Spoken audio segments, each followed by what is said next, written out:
La nuit où j'ai découvert qu'il y avait quelque chose de spécial dans mon placard, j'étais environ 7 ans.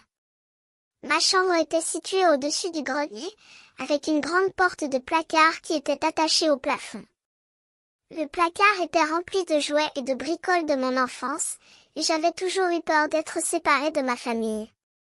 Mais cette nuit-là, je suis allée trop loin. Je m'étais enfuie dans mon lit, effrayée après avoir regardé un film d'horreur avec ma famille, et j'ai entendu le bruit d'un jouet partout dans le placard. Je me suis levée et j'ai couru dans la chambre de mes parents, paniquée. Ils m'ont rassurée, affirmant qu'il n'y avait personne dans mon placard. Mais la nuit suivante, j'ai entendu le bruit à nouveau. Cette fois, mon père a verrouillé la porte et m'a dit qu'il était fatigué de mes bêtises. Je n'ai pas pu dormir cette nuit-là, et j'ai passé des heures à écouter, attendant que quelque chose se produise à nouveau. Et puis, le bruit est arrivé. La porte du placard s'est ouverte avec force, et j'ai vu une silhouette debout à côté de la porte. J'ai poussé un cri perçant, et la silhouette a sauté du placard et a couru hors de ma chambre. La police n'a jamais attrapé l'homme. Mais l'expérience m'a laissé un souvenir durable. J'ai toujours eu peur de la nuit, et j'ai toujours eu l'impression que quelque chose me regardait. Plus tard, lorsque j'étais en 8e année, j'ai fait un voyage scolaire en Louisiane, où nous avons visité la plantation de myrtes, considérée comme un des endroits les plus hantés du pays. Pendant la visite, j'ai entendu un bruit qui ressemblait à quelqu'un qui jouait du piano. Je me suis demandé s'il était réel, mais mes amis n'avaient pas entendu le bruit. C'est alors que j'ai vu une femme qui me regardait avec un air interrogateur, et je me suis rendu compte qu'elle m'avait entendu également. Plus tard, j'ai appris que l'histoire de la plantation de myrtes était liée à un soldat qui était mort là-bas et qui jouait du piano dans la nuit. J'ai toujours eu des doutes sur cette histoire, mais je ne peux pas ignorer le fait que j'ai entendu le bruit. J'ai également eu des expériences étranges dans la bibliothèque de mon école. L'année dernière, j'ai travaillé tard dans la nuit, essayant de finir un essai, et j'ai entendu quelqu'un feuilleter des pages de livres très rapidement. J'ai ignoré le bruit au début, pensant que c'était juste un étudiant qui travaillait tard. Mais le bruit a continué, et j'ai commencé à marcher vers lui pour le dire de s'arrêter. Je me suis approchée de la source du bruit et j'ai vu que c'était un garçon qui feuilletait des pages de livres. Mais il n'y avait personne à proximité, et il était évident que le bruit venait d'un endroit invisible. J'ai fini par partir, mais j'ai toujours eu peur de retourner dans les rayons de la bibliothèque la nuit. J'ai également eu des expériences étranges en mer, lors d'un voyage de pêche avec ma femme. Nous avons entendu le bruit d'un moteur de bateau, et nous avons vu un homme piloter un vieux bateau à moteur minable, sans lumière allumée. Il nous a demandé de l'essence pour harpon, mais nous ne l'avons pas pu fournir. Il nous a regardés fixement, et nous avons commencé à nous sentir effrayés. J'ai toujours eu peur de la nuit, et j'ai toujours eu l'impression que quelque chose me regardait. Mais je suis convaincue que je n'ai pas tout vu, et que je ne comprends pas tout. J'ai simplement appris à vivre avec les étranges et les mystérieux. La nuit sombre et orageuse. Je me souviens encore de cette nuit, comme si cela s'était produit il y a des années. J'étais seule à la maison, mon père travaillait de nuit, et moi, je me laissais aller à regarder des films dans ma chambre.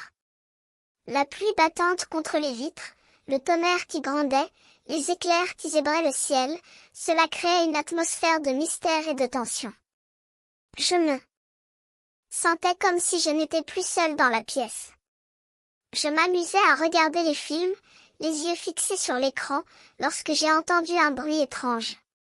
C'était un bruit de pas, léger et sourd, qui venait de derrière le placard. J'ai cru que c'était juste mon imagination, que je me laissais aller à la peur de l'obscurité. Mais le bruit répétait, devenant plus fort, et j'ai senti mon cœur s'accélérer. Je me suis retournée, et j'ai vu une ombre sombre et floue dans le coin opposé de la pièce. J'ai eu la chair de poule, mais je me suis dit que c'était juste un jeu de lumière, que je me laissais aller à l'imagination. Je me suis retournée, et j'ai vu l'ombre se déplacer, avançant vers moi avec une lenteur étrange. J'ai rampé hors de mon lit, ma peur augmentant à chaque seconde. J'ai couru vers le placard, mais il était fermé. J'ai essayé de le forcer, mais il était verrouillé. Je me suis retrouvée coincée entre la peur et la frustration. Soudain, j'ai entendu un cri perçant, un cri de femme. J'ai crié moi-même, et j'ai couru vers la porte de ma chambre. J'ai ouvert la porte, et j'ai vu ma femme debout au bord de notre lit, un homme debout derrière elle. J'ai crié de nouveau, et j'ai couru vers l'homme, mais il était parti avant que je puisse le rattraper. Nous avons navigué jusqu'au rivage, cette nuit-là, et nous avons signalé l'homme immédiatement. Mais nous n'avons jamais plus entendu parler de lui. Nous ne savons pas ce qu'il voulait, ni ce qu'il prévoyait de faire. Mais cela me donne encore des cauchemars à ce jour. Je me souviens de cette nuit, comme si cela s'était produit il y a des années. La nuit sombre et orageuse, le tonnerre et les éclairs, l'ombre sombre et floue dans le coin opposé de la pièce. Cela m'a laissé un souvenir indélébile, un sens de la peur et de l'incertitude qui ne s'est jamais éteint. La nuit était sombre et venteuse, comme si la tempête qui se déchaînait dehors avait décidé de faire irruption dans ma vie. J'étais couchée dans mon lit, les yeux fermés, lorsque subitement, je fus réveillée par le bruit de quelque chose qui frappait ma fenêtre. Il n'était pas le bruit de la pluie, qui crépitait contre les vitres, mais un bruit sec et répété, comme si quelqu'un, ou quelque chose, cherchait à attirer mon attention. Je me suis redressée dans mon lit, mon cœur battant plus fort que la pluie elle-même. Qui pouvait bien vouloir frapper à ma fenêtre à une heure aussi tardive?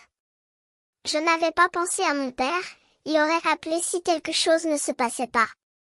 La peur commençait à me gagner, et je me suis sentie prisonnier dans mon lit. Le bruit répété fit que je me suis retrouvée collée à mon lit, sans oser regarder par la fenêtre. Je savais que quiconque était dehors savait que j'étais là-haut, et je me sentais vulnérable. J'ai essayé de me convaincre que si je faisais comme si je ne l'ignorais pas, il partirait. Mais le bruit ne cessa pas. Il s'accéléra même, comme si l'intrus voulait me montrer qu'il n'avait pas l'intention de partir. Je me suis décidée à sortir de mon lit et à courir vers le téléphone, mais en passant devant la porte d'entrée, j'ai vu quelque chose qui a fait mon cœur s'arrêter. C'était le visage d'une personne, qui me regardait avec un sourire étrange. Je me suis sentie comme si j'étais piégée dans une rêve cauchemardesque. Je me suis précipitée dans la cuisine et j'ai appelé la police. Ils m'ont dit qu'il y avait un officier à proximité et qu'ils arriveraient sous peu. J'ai vu la personne qui frappait à la porte commencer à jouer avec la poignée, et j'ai su que je devais prendre des mesures pour me protéger.